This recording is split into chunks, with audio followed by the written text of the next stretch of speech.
अंजना रावत और लेकर आई हूं आपके लिए वो शो जिसमें आपको मिलती है बॉलीवुड अपडेट और चर्चा उन सवालों की जिनका जवाब हम आप सभी जानना चाहते हैं। शुरुआत करते हैं आज के एपिसोड की और बात उस मामले की जिसके बारे में इन दिनों सबसे ज्यादा चर्चाएं हो रही है।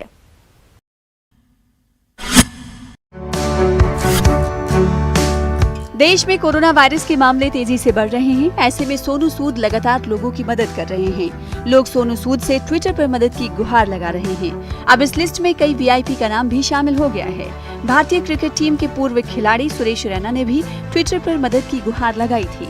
रैना के अलावा एक्ट्रेस नेहा धूपिया का नाम भी इसमें शामिल है। सुरेश रैना ने ट्वीट किया था कि मेरठ में मेरी मौसी को बेहद जरूरी ऑक्सीजन सिलेंडर चाहिए। वो फेफड़ों में इन्फेक्शन के चलते अस्पताल में भर्ती थी। इस पर सोनू सूद ने उन्हें जवाब दिया था कि ऑक्सीजन सिलेंडर सिर्फ 10 मिनट में पहुंचना है। इसके बाद सुरेश रैना की मौसी को सिलेंडर मिल गया था और उन्होंने सोनू सूद को बाकायदा ट्वीट कर इस मदद के लिए शुक्रिया भी कहा था। इसके अलावा नेहा धूपिया ने बताया कि उनकी भी किसी साथी को बेहद जरूरी रेमडेसिविर चाहिए थी। अगर मैं किसी की मदद से इसे उपलब्ध करवा सकती थी तो वो सिर्फ सोनू सूद थे और उन्होंने इस पर भी मदद की। उनकी संस्था ने एक और कीमती जान और परिवार को बचा लिया। सरकार की लापरवाही और दवाइयों के बाजार में उपलब्ध न होने से परेशान लोग मुंबई के आशीवारा इलाके में स्थित सोनू सूद के घर के बाहर पहुँच गए थे। लोग वहाँ सोनू से मदद की गुहार लगा रहे थे और एक्टर ने सभी की मदद भी की। सभी समस्याएं सुनने के बाद सोनू ने ज्यादा से ज्यादा मदद करने का आश्वासन दिया था। दूसरी तरफ वो लगातार सोशल मीडिया पर भी लोगों की मदद कर रहे हैं।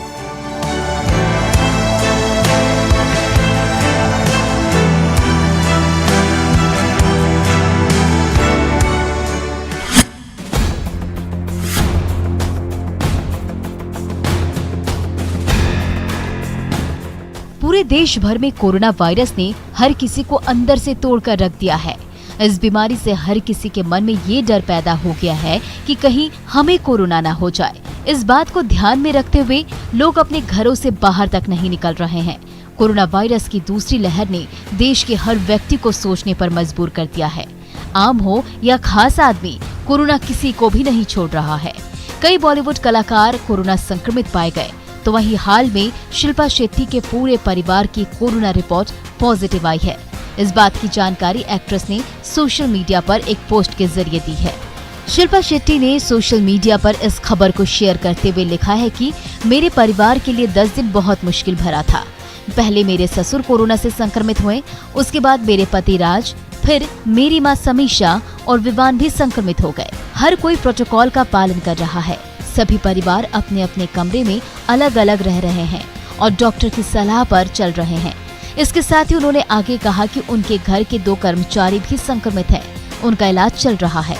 इसके साथ ही शिल्पा का कहना है कि भगवान की कृपा है कि हर कोई ठीक हो रहा है। सभी से मास्क और सैनिटाइजर का उपयोग करने और मानसिक रूप से सकारात्मक होने का भी आग्रह कर रही हूँ।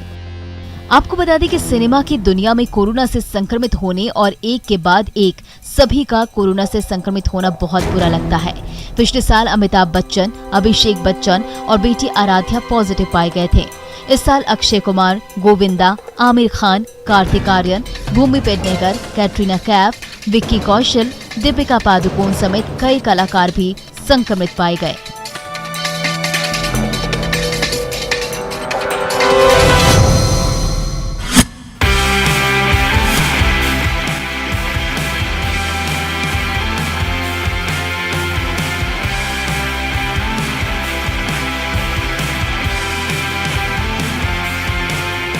बॉलीवुड के प्रोमिसिंग स्टार में से एक कार्तिक आर्यन आज घर घर पॉपुलर हैं। कार्तिक को प्यार का पंचनामा और सोनू के ट्वीटी की स्वीटी जैसी फिल्मों के चलते दर्शकों का ढेर सारा प्यार मिला है। फिलहाल एक समय ऐसा भी था जब कार्तिक को छोटे मोटे ऑडिशंस तक में रिजेक्ट कर दिया जाता था। एक्टर की माने तो अपने स्ट्रगलिंग के दिनों में जब वो ग्वालियर से मुंबई फिल्मों में काम की तलाश में आए तब सब कुछ बहुत अलग था। कार्तिक के अनुसार उनके पास पैसे नहीं हुआ करते थे और वो अक्सर नवी मुंबई से मुंबई तक लोकल ट्रेन में बिना टिकट सफर करते थे। यही नहीं, स्ट्रगल के दिनों में कार्तिक लगभग 12 लोगों के साथ रूम शेयर करके रहते थे। कार्तिक फिल्म इंडस्ट्री में अपने शुरुआती दिनों के स्ट्रगल के बारे में बताते हैं कि एक बार उन्होंने किसी डिओड्रेंट के लिए ऑडिशन दिया था और उन्हें बाहर से देखकर ही रिजेक्ट कर दिया गया था। कार्तिक को ये रिजेक्शन बुरे लगते थे, लेकिन उन्होंने हार नहीं मानी और प्रयास जारी रखे।